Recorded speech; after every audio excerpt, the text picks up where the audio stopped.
Hi guys, welcome back again in my YouTube channel. और हम बात करने वाले हैं कि हम वर्सल पर अपना कैसे प्रोजेक्ट को डिप्लॉय करते हैं, यानी कि होस्ट करते हैं। तो सबसे पहले मैं इसको फ़िलहाल लॉग आउट ही कर लूँगा, ठीक है ताकि मैं आपको कुछ स्टेप्स बता पाऊँ। उसके लिए हमको थोड़ा सा हम डॉक्यूमेंटेशन पढ़ेंगे और उसमें हम देखेंगे कुछ ये डॉक्यूमेंटेशन है और इसमें सिंपल बताया गया है कि वर्सल क्या है। तो अगर हम इन सिंपल टर्म की बात करें तो वर्सल एक क्लाउड प्लेटफॉर्म है जिस पर हम इजीली अपना प्रोजेक्ट को होस्ट कर सकते हैं।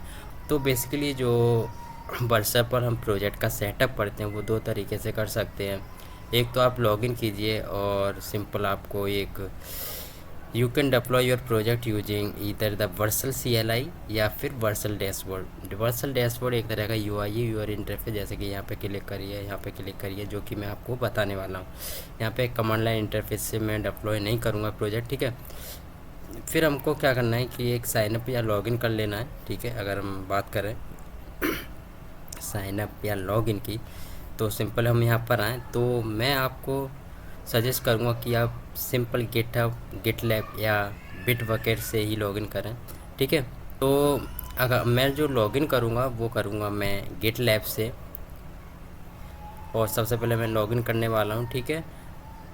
आप क्रिएट भी अकाउंट कर सकते हैं, ठीक है। ये मेरा लॉगिन हो गया है क्योंकि मेरा ऑलरेडी जो मेरा गिटहब है वो ऑलरेडी लॉगिन है, इसलिए उसने ऑथेंटिकेट लिया और सिंपल लॉगिन हो गया। ये देखिए उसके लिए आपको गिटहब पे प्रोजेक्ट भी डालना पड़ेगा और इसके लिए हमें जो नीड पड़ेगी वो गिटहब की पड़ने वाली है, ठीक है। तो अगर हम बात करें सेकंड स्टेप की, तो सेकंड स्टेप है डिप्लॉय योर प्रोजेक्ट। जैसा कि आपको मैं बता चुका हूँ, या तो आप CLI के थ्रू करिए या वर्सल के थ्रू करिए, वर्सल डैशबोर्ड के थ्रू कीजिए। तो वर्सल डैशबोर्ड से हम क्या करते हैं, इसके लिए हमें कुछ रिक्वायरमेंट होती है, वो होती है गिट रिपोजिटरी की, और बिट बकेट हो गया या गिटलैब हो गया, ठीक है। इनमें से कोई भी चलेगा, ठीक है। लेकिन मैं जो आपको बताने वाला हूँ वो बताने वाला हूँ गिटहब, ठीक है। ज़रा मैं इधर आ जाता हूँ और यहाँ पे मैंने कुछ स्टेप चेंज किए हुए हैं। तो सिंपल डेफिनेशन वही है। तो यहाँ पे लिखा हुआ है तीसरा स्टेप, इंपोर्ट योर प्रोजेक्ट। मतलब कि आपने डिप्लॉय योर प्रोजेक्ट, आपने एक गिट रिपोजिटरी को चॉइस कर लिया, उसके बाद लॉगिन की जगह आप इंपोर्ट करिए योर प्रोजेक्ट को, ठीक है। इंपोर्ट कैसे करना होता है मैं आपको बताता हूँ। ये आपका डैशबोर्ड है। जैसे ही आप लॉगिन करेंगे तो आपको कुछ इस तरह का डैशबोर्ड दिखेगा। यहाँ पे ऐड न्यू प्रोजेक्ट, ठीक है। और उसके बाद आपको यहाँ पर देखिए ये इंपोर्ट करना होता है। मेरे जो गिटहब है, ठीक है। तो इतनी सारी रिपोजिटरी हैं, जैसे कि पार्क गो, ठीक है। आप यहाँ पर आएँ और यहाँ पे सर्च करें पार्क पार्क गो, ठीक है। तो पार्क गो नाम की रिपोजिटरी मिल गई है और यहाँ से आपको इंपोर्ट करना है, सिंपल, ठीक है। तो यहाँ पे आपका इंपोर्ट हो गया। उसके बाद लॉगिन प्रोजेक्ट का मतलब ये है, जैसे कि हमारा ये जो प्रोजेक्ट है ये वाला, ठीक है, हमने यहाँ इंपोर्ट कर लिया। इसके रिगार्डिंग कुछ ENV फाइल्स होती हैं, कुछ कॉन्फ़िगरेशंस होते हैं, उसको इंपोर्ट करते हैं, ठीक है। तो वो सारे कॉन्फ़िगरेशन करने होते हैं, वो मैं आपको बता दूंगा, ठीक है। इस स्टेप्स को ध्यान रखना, ठीक है। अब फिर उसके बाद हम बात करें एसेस योर डिप्लॉयमेंट, ठीक है। ऐसे आपने यहाँ पर आपने इंपोर्ट किया, इंपोर्ट करने के बाद जैसे ही आप इंपोर्ट करोगे आपका डिप्लॉयमेंट स्टार्ट हो जाएगा, मतलब कि बिल्ड बनना स्टार्ट हो जाएगी। तो जैसे ही आप बिल्ड बनेगी आपकी, जैसे ही आपकी बिल्ड बनेगी तो वहाँ पर आपको एक बाय डिफ़ॉल्ट एक डोमेन मिलेगा। उसके द्वारा आप पब्लिकली शेयर कर सकते, होस्ट कर सकते, और फाइनली आपका प्रोजेक्ट को होस्ट हो जाएगा। अब इसको देखते हैं प्रैक्टिकली। तो सबसे पहले हम नेक्स्ट.जेएस प्रोजेक्ट को लेते हैं, ठीक है। और उसके लिए हमें कुछ नेक्स्ट.जेएस डॉक्यूमेंटेशन में जाना पड़ेगा, नेक्स्ट.जेएस, ठीक है। और मैं नेक्स्ट.जेएस में गया और गेट इसका एक प्रोजेक्ट सेटअप करेंगे। तो बेसिकली मुझे कुछ कमांड याद हैं, और अगर आपके पास पहले से ही सेटअप है प्रोजेक्ट का तो सिंपल मैं लॉगिन करूँगा। लेकिन मेरा चलो मैं दिखा भी देता हूँ।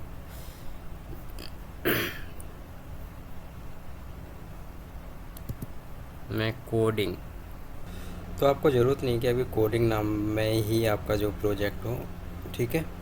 तो आपको npx जो भी है आपका जो भी आपका प्रोजेक्ट है वो इस फोल्डर में होगा। और ठीक है, तो जो मेरा प्रोजेक्ट है वो इस फोल्डर में है, पर्सल डेमो। मैं आपको दिखाना चाहूँ तो लोकल मशीन में जो मेरा प्रोजेक्ट पड़ा है वो कुछ इस तरह का है। ये वेट वेट वेट, ठीक है, ये रहा लोकल और 3000।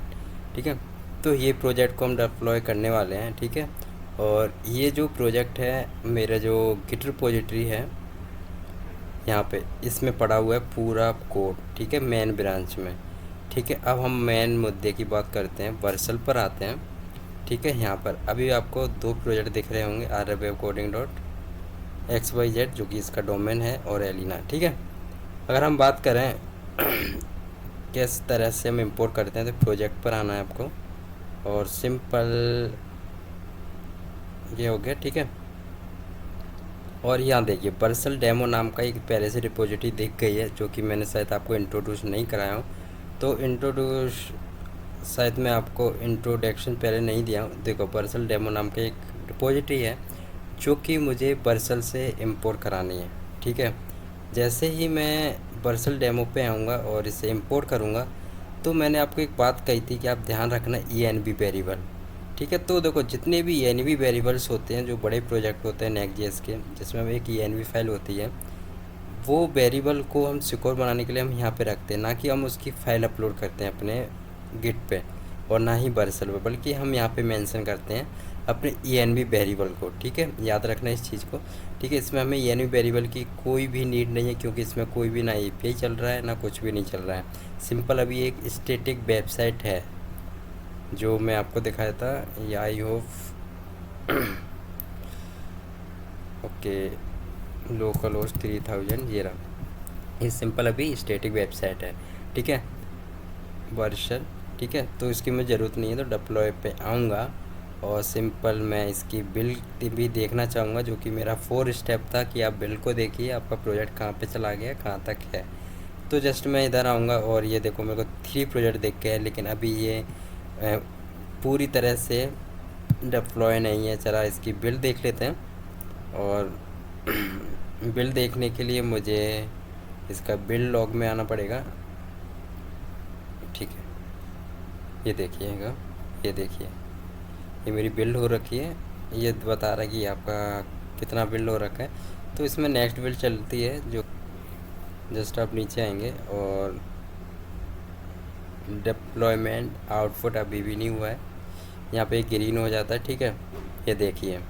ठीक है, ज़रा अब इसका डोमेन भी देख लेते हैं कि डोमेन क्या है इस प्रोजेक्ट का। तो जस्ट मैं यहाँ पे आऊँगा और जस्ट मैं सेटिंग में गलती से इधर फिर से आ गया। देखो इसको डोमेन यहाँ पे मेंशन हो गया है, ये रहा। अब इसको आप किसी को भी दे सकते हैं, ये आपका होस्ट हो गया है प्रोजेक्ट, जो कि गेट स्टार्ट बाय rwebcoding, जो कि मैंने अपडेट किया हुआ था। और सिंपल यहाँ पे देखिए लोकल एंड आपका यहाँ, ठीक है, सेम ही है।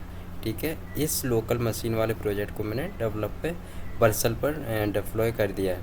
ठीक है, अब हम बात करें कि अगर हमें डोमेन चेंज करना पड़ा इसका, तो किस तरह से कर सकते हैं।